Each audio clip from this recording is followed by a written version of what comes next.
एक हदीस मेरा दिल करता है आपको याद हो जाए। मुस्तदरक लिल हाकम में हदीस है। हज़रत अनस बिन मालिक रदी अल्लाह ताला अन्हु फरमाते हैं, एक भाई हुजूर की बारगाह में बैठा रहता था। निकम्मा नहीं था, शारहीन हदीस कहते हैं कि किसी मजबूरी से वो काम नहीं कर पाता था, या करता था तो वो काम आगे नहीं चल पाता था। ज़हनी सलाहियत ही शायद ज़्यादा नहीं थी। ये हदीस मिशकात में भी मौजूद है, मुस्तदरक लिल हाकम में भी मौजूद है। हज़रत अनस बिन मालिक रदी अल्लाह ताला अन्हु फरमाते हैं, वो हुजूर की बारगाह नाज में बैठा रहता था। उसके भाई ने आके शिकायत की, या रसूल अल्लाह सल्लल्लाहु ताला अलैहि वसल्लम, ये कोई काम ही नहीं करता, कोई मेहनत नहीं करता, कोई जद्दोजहद नहीं करता, आगे नहीं बढ़ता। मुझे इसकी ज़रूरियात की किफ़ालत करनी पड़ती है, मुझे जद्दोजहद करनी पड़ती है, मुझे इसके मामलात का ख्याल रखना पड़ता है, आप इसे समझाएं। तो हुजूर ने बहुत सारे लोगों को समझाया जो काम नहीं करते थे। हमें सियासता में वो हदीस भी मिलती है जिस बंदे को नबी पाक सल्लल्लाहु अलैहि वसल्लम ने कहा था कि तेरे पास जो भी घर में है ला, तो वो प्याला और कंबल लाए थे। हुजूर ने बेच के कहा था जा कुल्हाड़ा ख़रीद के ला और लकड़ियाँ काट के तो बेच के अपना और अपने घर वालों का पेट पाल। ये सारी बातें अपनी जगह पर यहाँ नबी पाक ने एक रूहानी मसले का हल भी बताया। अल्लाह के महबूब अलैहिस्सलाम से अर्ज़ की, हुजूर ये यहीं बैठा रहता है और सारे ही काम मुझे करने पड़ते हैं।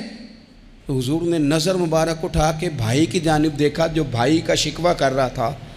तो करीम महबूब फरमाने लगे, हो सकता है ये जुमले मेरे महबूब के, इनको कहीं लिखना, इनकी मिठास देखो, इनका हुस्न देखो, और भाइयों की मोहब्बत के बीच जो रसूल पाक पैबंद लगा रहे हैं और जोड़ रहे हैं, और जिस अंदाज में भाई को भाई से मिला रहे हैं, उस लहजे के हुस्न की मिठास को भी जरा चख के देखो। हुजूर फरमाने लगे, हो सकता है रब तुम्हें जो रिस्क दे रहा है वो इसी भाई की वजह से दे रहा है। भाई भाइयां दे वैरी हुंदे ते भाई ही भाइयां दियां बावां। ओ भाई हो सकता है इसकी वजह से तुझे मिल रहा हो, इसकी वजह से। वो दरवाजे न बंद करें जिन दरवाज़ों की बरकत से रोज़ी आती है। कभी भी वो काम ना करें जिन कामों की अगर आपको कल तक बरकत थी, कल तक काम ठीक चल रहा था, कल तक निज़ाम बेहतर था, और आज आपको महसूस होता है कि कहीं कमज़ोरी आ गई है, कहीं हालात उस तरह के नहीं रहे, तो फिर आप गौर करें कहीं ऐसा तो नहीं किसी गरीब का आपके घर से रिस्क जाता था और आपने बंद कर दिया, किसी की मदद होती थी आपने बंद कर दी, किसी के साथ शफकत होती थी आपने बंद कर दी, कोई शख्स आपकी वजह से तसल्ली में था और फिर आपने उसे तकलीफ़ में डाल दिया।